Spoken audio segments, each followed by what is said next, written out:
Halo Sobat Sejarah, selamat datang lagi di Ngobras, ngobrol bareng sejarah. Ruang santai buat kita ngebahas kejadian masa lalu yang ngebentuk dunia kita yang sekarang. Bareng aku, Deva Febrianti, dan tentunya aku nggak sendirian. Aku juga ditemani sama partner ngobrol aku, yaitu Ayu. Halo Ayu. Halo juga Dev. Halo juga untuk semua Sobat Sejarah. Gimana nih kabarnya? Semoga pada sehat dan semangat ya. Tentunya dong Ayu, karena episode kali ini juga kita akan ngebahas tentang dampak penjajahan bagi Indonesia. Ini juga episode yang gak kalah seru, yang dimana episode kali ini memungkinkan kalian akan penasaran banget di ceritanya. Karena dampaknya ini gak cuma dampak mirisnya aja, ada juga dampak yang positifnya, yang kebanyakan mungkin kalian yang gak tahu. Dan langsung aja kita mulai podcastnya. Bener Deb, soalnya banyak orang yang cuma fokus pada sisi pahitnya. Padahal kalau kita gali ada juga pelajaran berharga yang bisa kita ambil. Oke, sebelum kita ngobrolnya itu lebih panjang lagi, kita mau flashback dulu nih.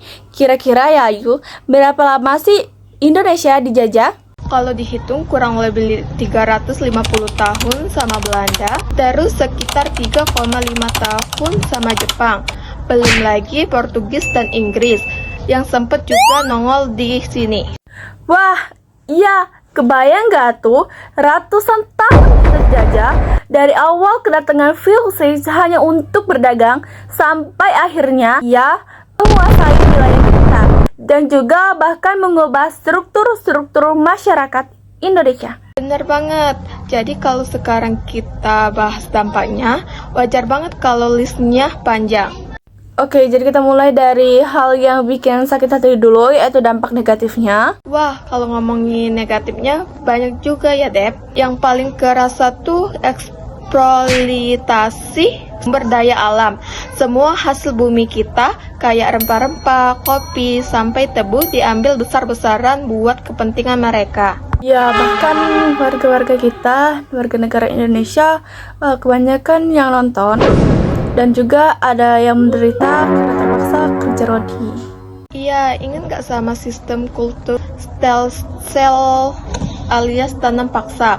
Iya, aku ingat banget tuh. Iya, dipaksa nanam komoditas ekspor, tapi kebutuhan mereka sendiri malah nggak terpenuhi. Akibatnya kelaparan di mana-mana. Bahkan pendidikan yang terbatas, bangsawan atau kasta yang tertinggi saja, keluarga-keluarga yang kasta tertinggi saja yang bisa merasakan pendidikan. Rakyat kecil, ya baca dan menulis pun mereka tidak bisa. Itu karena pendidikan yang minim atau terbatas. Benar, dan jangan lupa stratifikasi sosial juga makin tajam. Ada kelas-kelas di masyarakat yang diciptain sama penjajah. Sedih banget ya ngebayangin gimana beratnya hidup waktu itu. Kayak kita tuh nggak ada pilihan lain selain mengikuti aturan mereka. Dan juga kita kayak terpaksa gitu. Oke, itu dampak negatifnya. Sekarang kita berbalik lagi nih ke dampak positifnya.